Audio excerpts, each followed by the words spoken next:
Hola a todos, bienvenidos al podcast de Psicofisiología. Yo soy Andrés Salas y estoy junto con mi compañero Alexis Santander y vamos a entrevistar a un compañero de fisioterapia. ¿Nos puedes decir tu nombre? Bueno, yo me llamo Augusto Zurita y estudio la carrera de fisioterapia y estoy en tercer semestre. Qué bueno. Y ahora, a continuación, vamos a hacer un par de preguntas relacionadas a la fisioterapia y cómo se puede relacionar con la psicología. Empezando con la primera pregunta, de mi parte.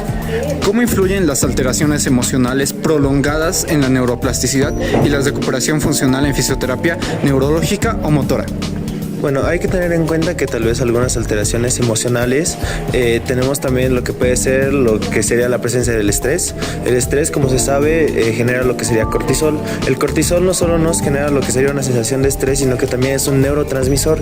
Esto a la vez nos puede generar lo que sería problemas. El cortisol nos puede generar lo que sería tensión en los músculos y esto a la vez puede afectar en lo que sería una neuroplasticidad, porque en algunos pacientes que podemos tener lo que sería espasticidad muscular, en algunas hemiplegias, paraplegias, etcétera, tendríamos lo que sea la espasticidad de ciertos músculos y tal vez con cortisol y estrés esto puede aumentar la espasticidad y nos puede ayudar, nos puede perjudicar lo que sería el tratamiento. A la vez el estado emocional de un paciente afecta porque se intenta enfocar en lo que sería un aspecto biopsicosocial al momento de abordar un paciente.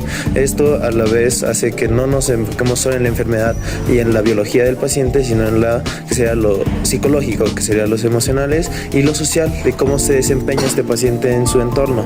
En un problema de emociones a largo plazo, este paciente puede que no se quiera relacionar con muchas personas, puede que no tenga ganas de realizar los ejercicios o etcétera, entonces sí afecta.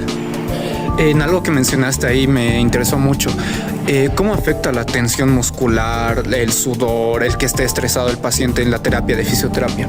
Bueno, eso afecta y es algo que también, tal vez no completa directamente, pero también en fisioterapia, se intenta tratar, ya que la mayoría de estas terapias liberan lo que sería no solo liberar los músculos, sino que también liberaríamos lo que serían endorfinas y encefalinas, que se sabe que son los inhibidores del dolor naturales que produce nuestro cuerpo.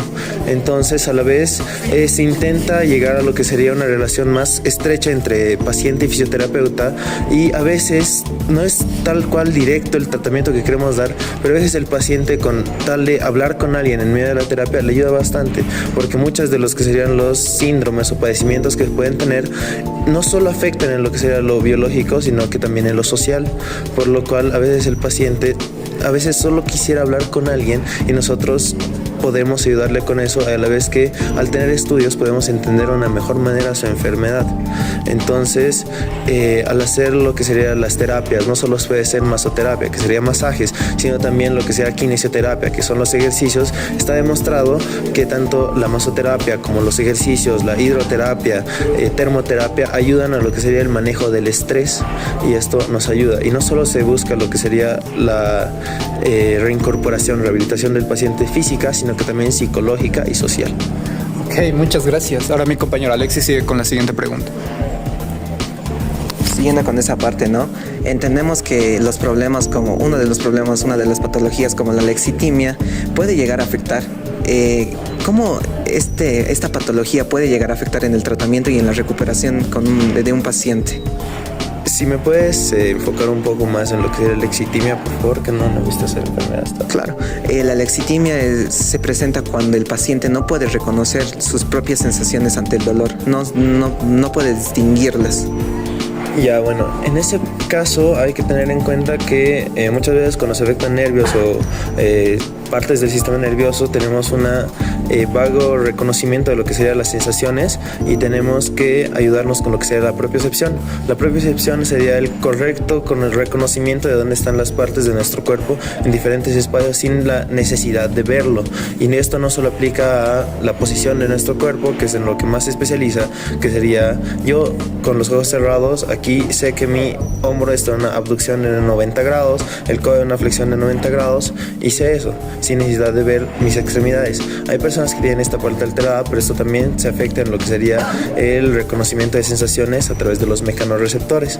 Entonces estos pueden estar alterados y generar lo que sería producciones tal vez de mucho dolor, que sería hiperalgesia, o de poco dolor, que sería hipoalgesia. En ambos casos hay que tratarlo, ya sea como que reduciendo o aumentando lo que sería la sensación, que se puede trabajar con propiocepción y diferentes formas de trabajar lo que sería la sensibilidad en diferentes zonas, porque tanto mucho dolor es muy perjudicial para el paciente, porque es una sensación incómoda, y mucho dolor o dolor al hacer cosas que no le deberían generar dolor, entonces esto le va a perjudicar en su vida y en sus actividades de la vida diaria, y a la vez no sentir dolor o sentir muy poco dolor puede ser perjudicial, porque está más propenso a lo que sería lesionarse, porque piensa que alguna actividad no es tan lesiva como lo es porque no está sintiendo dolor.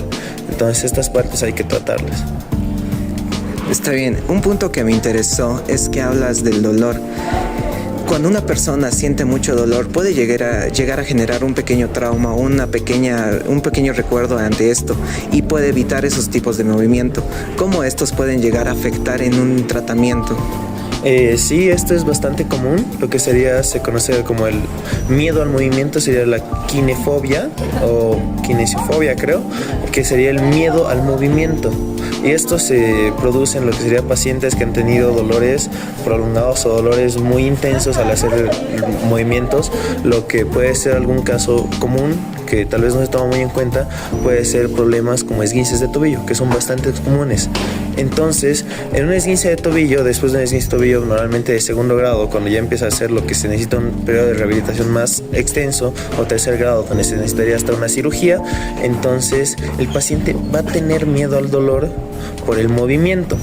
Entonces, principalmente lo que va a evitar el paciente va a ser apoyar el pie. Nosotros como fisioterapeutas tenemos que ayudar al paciente a que pierda el miedo tanto a apoyar como a mover.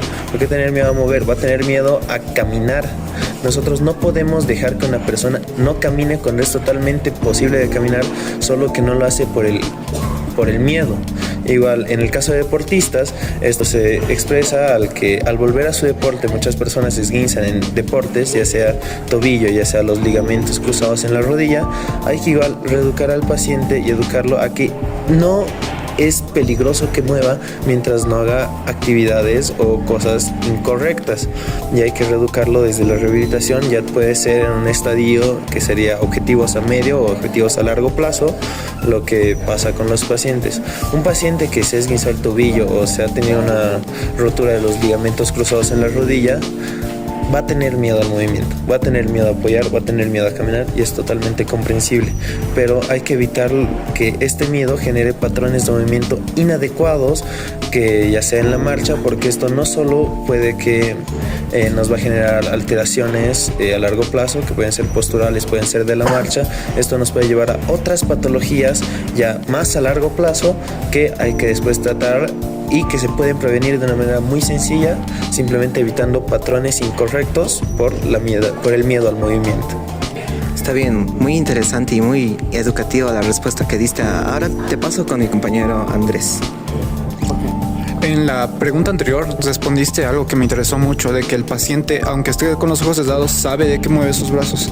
Y conforme a eso, ¿por qué es útil las técnicas de conciencia corporal en pacientes con disfunciones físicas y cómo esto se relaciona con el estrés y la ansiedad, por ejemplo?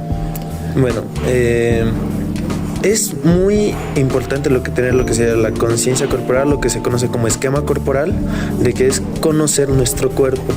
Esto se le tiene que educar desde los niños, cuando les decimos los simples juegos de cabeza, cara, hombros, pies, es para conocer lo que es el esquema corporal, saber qué es tu cuerpo, cómo está tu cuerpo, dónde está tu cuerpo. Es muy necesario porque nos da un análisis no solo de nuestro cuerpo, sino de cómo se involucra nuestro cuerpo en nuestro espacio, y de cómo nos relacionamos no solo con nosotros, con otras personas, sino también con objetos. ¿Qué me dices después del estrés de eso? ¿Y cómo se relaciona esto? Por ejemplo, una persona que tenga estrés o ansiedad, ¿podría reconocer bien su cuerpo o una alteración? Claro, hay alteraciones donde tenemos pérdida de la propiocepción, hay alteraciones donde directamente la persona no tiene el conocimiento de nuestro cuerpo y esto igual nos afecta.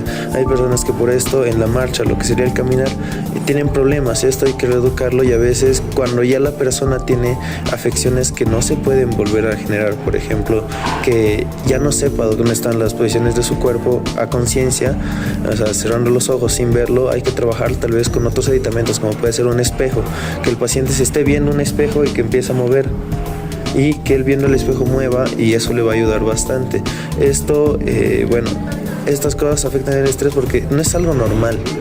Si una persona sabe que no es normal, se estresa. Si una persona sabe que no puede hacer algo bien o que sabe que antes podía hacerlo y que ahora no, repercute en lo que serían sus emociones, su estado mental, porque tal vez se puede llegar a sentir, por así decirlo, inútil o no tan eficiente como podía hacerlo, y esto igual hay que tratarlo, pero eso ya sería con enfoque más multidisciplinario, de trabajarlo otra vez con psicología, psiquiatría si es que es necesario u otra. Buenas tardes, hoy estamos con Ignacio Pérez, ¿qué carrera estudias? fisioterapia y kinesiología. ¿Nos puedes explicar un poco más acerca de tu carrera? Claro, en esta carrera lo que se busca principalmente es mejorar los movimientos y posturas musculares y se busca la rehabilitación de las personas que han sufrido tal vez algún daño muscular o incluso tienen alguna deformidad, por así decirlo. Está bien. Ahora, yo te tengo algunas preguntas que están relacionadas con las emociones y el cerebro y no sé si nos podrías ayudar bajo un enfoque fisioterapéutico. Sí, puedo. Ya, primeramente, ¿qué rol juegan los neurotransmisores, en específico como la serotonina, la dopamina o la noradrenalina, en el cuerpo desde un enfoque más fisiológico? Estas hormonas, lo que se puede decir es que juegan un papel en lo que sería más movimientos, por así decirlo. Okay. Ya que algunas de estas pueden activar algunos sentimientos, ya sea de felicidad, y esas cosas se transmiten muy bien en los movimientos del cuerpo, incluso las transmisiones de dichas hormonas. Entiendo. Ya, ¿podrías darnos un ejemplo de cómo un desequilibrio de uno de estos se manifestaría fisiológicamente en un trastorno? Claro, uno de estos ejemplos podría llegar a ser un caso de, ¿cómo se podría decir? Un caso de TDAH. En un caso de que el paciente no pueda concentrarse y no pueda enfocarse, es muy evidente que en términos fisiológicos el paciente muestra exaltación, músculos pueden estar contraídos o incluso puede estar muy relajado, por así decirlo. Ya, está bien. Bueno, sí, siguiendo, desde una perspectiva fisiológica, ¿cómo explicarías el fenómeno de la somatización, donde el estrés se va a manifestar con síntomas físicos como los dolores de cabeza, los problemas digestivos, sin una causa médica aparente, ¿no? ¿Y hay correlaciones fisiológicas claras? En este caso sí hay correlaciones fisiológicas, ya que debido al estrés lo que haría es desactivar algunos de estos transmisores, especialmente los transmisores de peligro del sistema nervioso, y este causa, como me acabas de decir, problemas digestivos, ya que puede acelerar el proceso, causa contracturas en la espalda debido a que el cuerpo se pone tenso en respuesta a defensa, por así decirlo. En este caso lo que el cuerpo busca es defenderse de algo y activa muchos de los factores fisiológicos. Ya, está bien. Finalmente, hormonas como el cortisol y la adrenalina se liberan en momentos de estrés, ¿verdad? Ahora, ¿cómo podrían estas hormonas influir en la inflamación, en la cicatrización de tejidos o la respuesta del cuerpo a la terapia física en pacientes con altos niveles de estrés? En este caso, la adrenalina, como es el receptor de peligro, por así decirlo, hace que las cosas se aceleren. Este receptor puede hacer que algunos de estos procesos en vez se alenticen debido a que el cuerpo tomará más prioridad en otros aspectos, pero también puede causar un efecto más rápido de curación, por así decirlo. En cuanto al cortisol, no estaría muy seguro. Bueno, muchas gracias por aclararnos algunas de las dudas que hemos tenido a lo largo de este podcast. Okay. ¿Algo que quieras decirle al público? No, la verdad que no, pero que sí se deberían tomar las diferentes carreras, por ejemplo, del área médica para hacer tratamientos, ya que una sola no puede abarcar tantos objetivos. Claro. Muchas gracias por ayudarnos con esta relación que hay entre la fisioterapia y la psicología. Hasta en una próxima ocasión.